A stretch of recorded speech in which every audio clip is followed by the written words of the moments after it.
Now, following President Trump's inauguration, the Department of War and Department of Homeland Security quickly moved to secure our southern border. Monthly encounters along the border dropped from nearly 100,000 in December to fewer than 10,000 by the end of January. The FY27 budget allocates $2.3 billion to sustain operational control of the southern border and to defend our homeland. Illegal immigration is effectively ended along the U.S. border with Mexico, and this budget supports that new status quo. Next slide, please.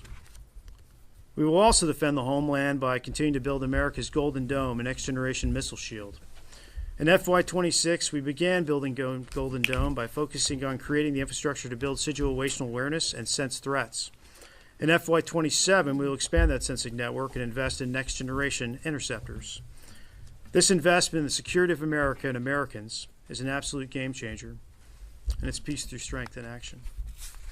Next slide.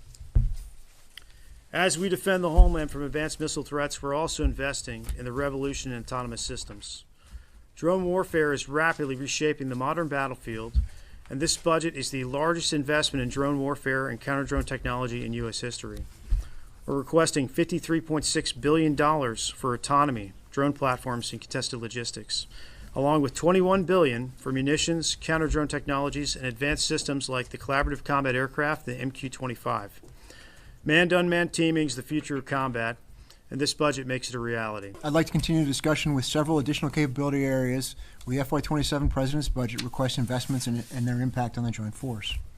As mentioned, I'll start with two focal points for strategic competition in the 21st century technological dominance, space and cyber. This budget requests over $75 billion to ensure American space superiority.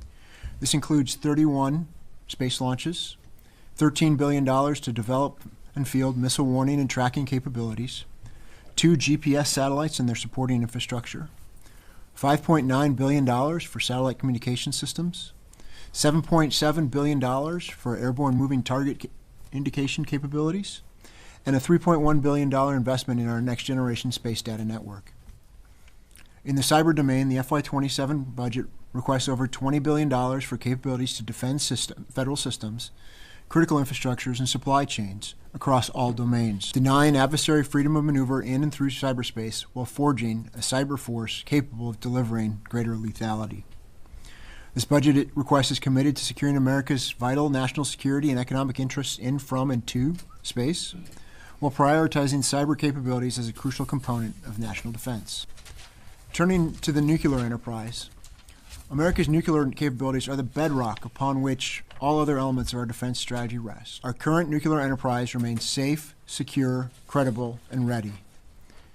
This budget request continues a generational modernization effort across all three legs of the triad to ensure the continued effectiveness of our nuclear deterrent.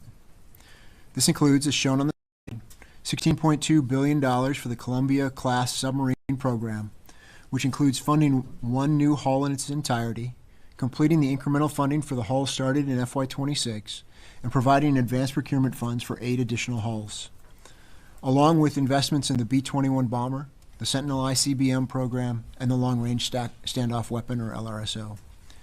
In addition to these investments in our nuclear deterrence weapons and platforms, the request also includes $20.2 billion of investments in nuclear command, control, and communications, or NC3 architecture, ensuring timely strategic missile warning reporting, and strengthening presidential decision-making and command of our nuclear forces. Next slide, please.